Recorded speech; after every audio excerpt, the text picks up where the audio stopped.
একটা মানুষ ঠিক কতটা পরিমাণ অলস হলে বর্ষাকালের ভিডিও শীতকালে এডিট করে আপলোড করে, এই ভিডিওটা দেখলেই বুঝতে পারবেন। হাই এভরিওয়ান, আসসালামু আলাইকুম। কি অবস্থা, সবাই কেমন আছেন? তো এই ভিডিওটি ছিল আমার ছোট বোনের শ্বশুরবাড়িতে দ্বিতীয় দিন করা ভিডিও। প্রথম ভিডিওটা আমি প্রায় 3 থেকে 4 মাস আগে আপলোড করে দিচ্ছি, কিন্তু এই ভিডিওটা আর আমার আপলোড করা হয়নি। শুরুতেই দেখতে পাচ্ছেন এই এতগুলো সেমাই আর নুডলস, যেহেতু আমরা অনেকজন ছিলাম তার জন্য বোনকে বলছিলাম যে আলাদা প্লেটের দরকার নেই, যেহেতু আমরাই তার জন্য একই প্লেটেই খেতে পারবো। বোনের আর বাড়তি কষ্ট হবে তা আর চাইনি, তার জন্য একই প্লেট থেকে খাবারগুলো খেয়ে নিয়েছিলাম। আর সকালে নাস্তা করার পর ওদের বাড়ির পাশে অনেক পানি হয়েছিল ক্ষেতগুলোতে, আর তার জন্যই পানি দেখতে গেছিলাম। একটু নৌকা চড়তেও গেছিলাম, যদিও নৌকাটা শিকল দিয়ে বাঁধা ছিল। যেটুকু পরিমাণ শিকল যাচ্ছিল ওইটুকু পরিমাণই আমরা যেতে পারছিলাম। এখানে আমার বড় আপু বলতেছে ওই জায়গায় যেতে পারলে ভালো হতো, কিন্তু নৌকাটা শিকল দিয়ে আটকানো ছিল, যাওয়ার হয়নি। আর এই তো আকাশের ভিউটা কত সুন্দর হয়েছিল। আর এইদিকে সাফওয়ান বাবাকে আমার ফুপা মানে আমার বোনের শ্বশুর উনি গাছের উপর উঠিয়ে রাখছে, যদিও গাছটা অনেক ছোট ছিল।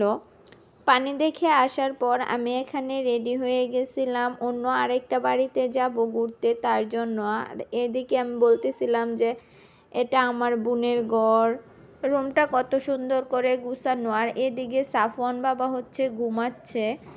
আর এটা হচ্ছে আমার বোনের বিয়ের মেকআপ বক্সটি কিন্তু অনেক সুন্দর, যদিও গ্রামের বিয়েতে এরকম মেকআপ বক্সই দেওয়া হয়।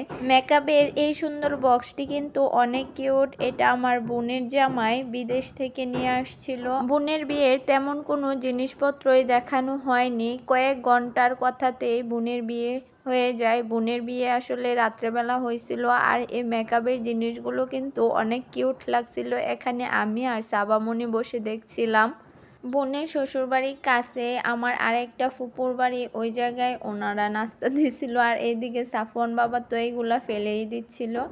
আর এই তো বোনের শ্বশুরবাড়িতে যাওয়ার পর আরও বাচ্চাদের সাথে সাফওয়ান বাবা খেলা করছিল, নাচছিল।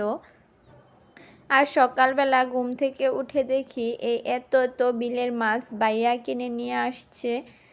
এদিকে নানি তার নাতনির সেবা ঠিকই করছে। সাফওয়ানকে ওর নানু সাইকেল চালাচ্ছে। আর আমার বোন ছোট হলেও অনেক কিছু রান্না করতে পারে এখনে, মাশাল্লাহ। এখানে বোন রান্না করছিল শুটকি বোনা, পুঁটি মাছের তরকারি, শিং মাছের ঝোল, টাকি মাছের ভর্তা, গরুর মাংস, গরুর বড়ি, সাথে ডাল।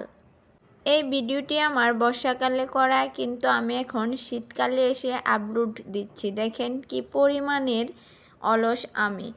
সবাই আমার ছোট বোনটার জন্য দোয়া করবেন। আর বিকালে আমরা রেডি হয়ে গেছিলাম বাড়িতে আসার জন্য, আমার ছোট বোনকেও নিয়ে আসছিলাম। আজকের মতো এ পর্যন্তই। আল্লাহ হাফেজ, আসসালামু আলাইকুম।